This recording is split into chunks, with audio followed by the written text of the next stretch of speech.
Selamat pagi, dokter.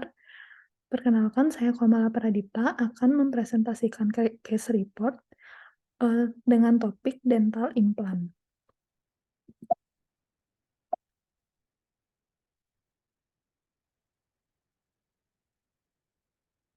Masuk saja pada pendahuluan.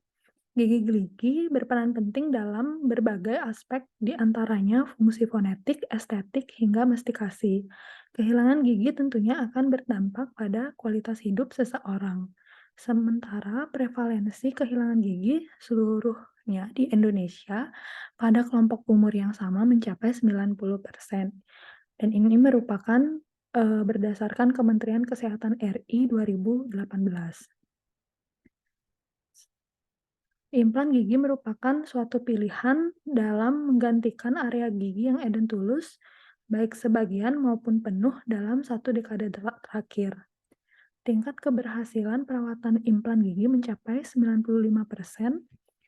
Data menunjukkan bahwa 5 dari 60 implan gigi mengalami kegagalan selama masa evaluasi selama 2 tahun.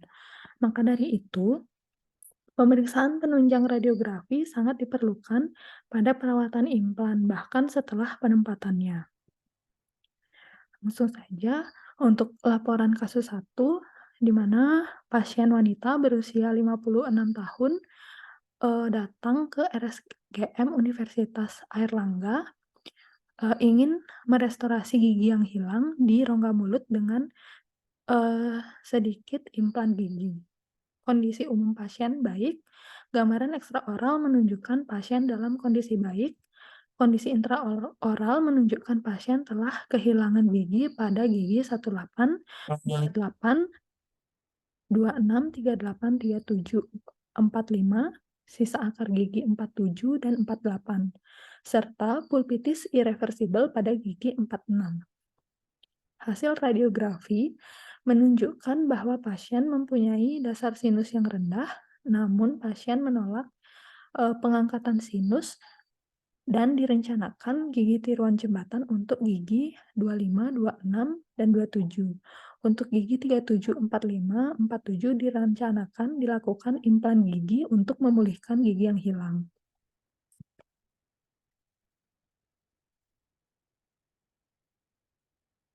Untuk laporan kasus kedua, seorang pasien berusia 35 tahun tanpa riwayat kesehatan yang signifikan berkonsultasi dengan Departemen Implantologi Universitas Andreas Bello di Santiago, Chili, untuk evaluasi lengkap dan perawatan gigi.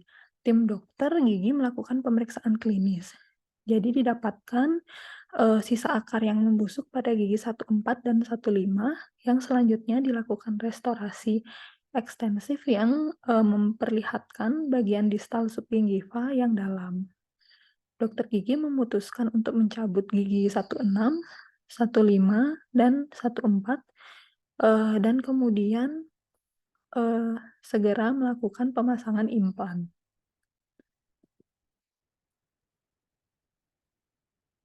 Untuk laporan kasus ketiga, yaitu seorang wanita berusia 55 tahun datang untuk pemeriksaan rongga mulut dan perencanaan perawatan rehabilitasi mulut lengkap, di mana pasien didiagnosis menderita sklerosis sistemik progresif namun belum mengkonsumsi obat apapun.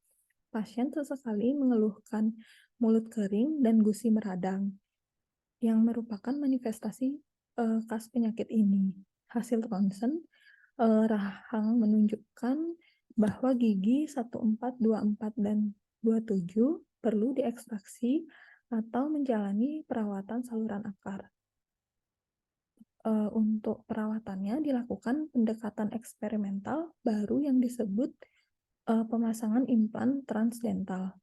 Pasien diberitahu bahwa prosedur kedua ini relatif baru, belum sepenuhnya divalidasi oleh kedokteran gigi kontemporer berbasis bukti dan didasarkan pada beberapa laporan kasus yang dipublikasikan dan tindakan lanjutnya.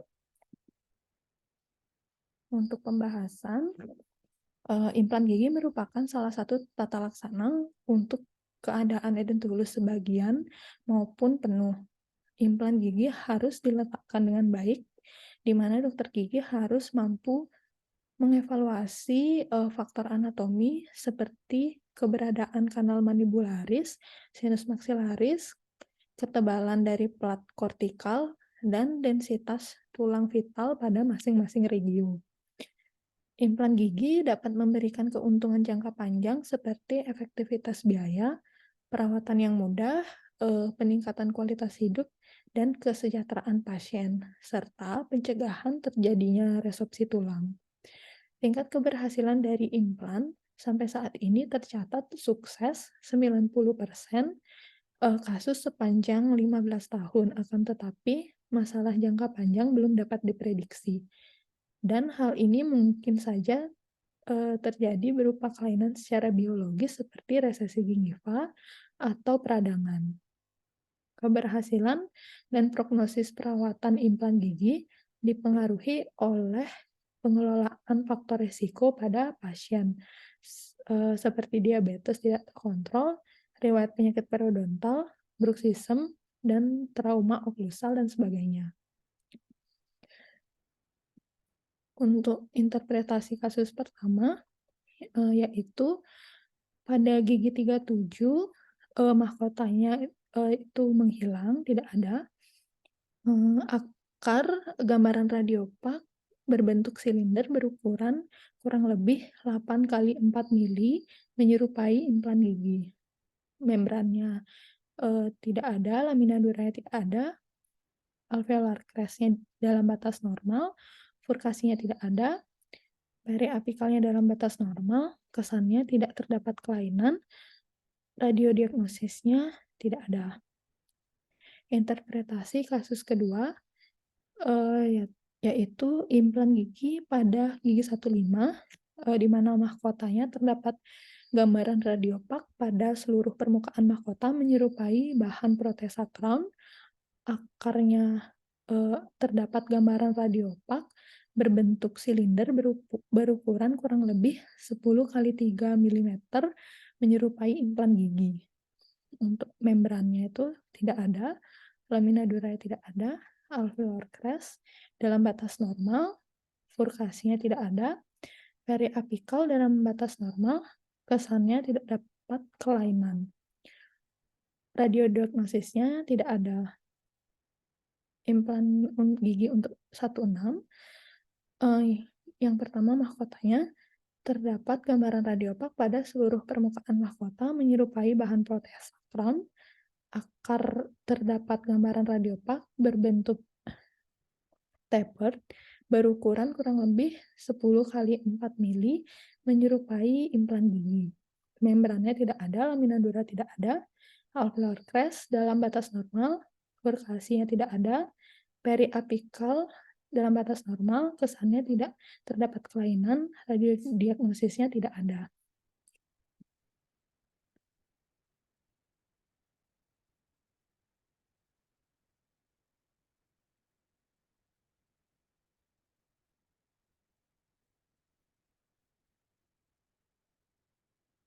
Untuk interpretasi kasus ketiga, yaitu terdapat kehilangan gigi pada gigi 14, 15, 16, 17, 18, 24, 25, 26, 28, 34, 36, 37, 38, 46, 47, 48. Untuk implannya yaitu pada gigi 11, 12, 13, 14, 15, 16, 21, 22, 23, 24, 25, 26, 31, 32, 33, 34, 35, 41, 42, 43, 44, 45. Terdapat impaksi pada gigi 13 dan 23.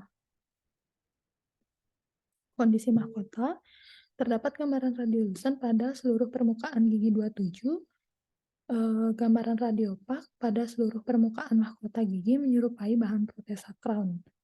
Kondisi akar, terdapat gambaran radiopak dari pulpa hingga kurang lebih 1 mili di bawah apikal akar gigi 27, 35, 43, dan 45, menyerupai bahan pengisi saluran akar. Kondisi alveolar crest dan furkasi dalam batas normal, kondisi periapikal dalam batas normal. Untuk area 2, gambaran radiopak berbatas jelas melintang pada apikal gigi 12 hingga apikal gigi 14 dan pada apikal gigi 21 hingga apikal gigi 24 dengan mahkota menghadap ke mesial menyerupai benih gigi 13 dan 23. Area mandibula dalam batas normal, area 4 ya, temporomandibular joint bentuk kondilus fossa eminentia, yaitu simetris bentuk kondilus dextra dan sinistranya angle. Posisi kondilus destra dan sinistra berada pada fossa glenoidalis. Area 5 yaitu ramus dan os vertebrae dalam batas normal, os vertebrae tidak dapat diinterpretasikan. Kesannya terdapat kelainan pada area 1, 2, dan 3. Untuk radiodiagnosisnya, gangren radix gigi 27, nekrosis pulpa gigi 35, 43, 45, impaksi kaninus gigi 13 dan 23, Eden tulus 14, 15, 16, 17, 18, 24, 25, 26, 28, 34, 36, 37, 38, 46, 47, dan 48.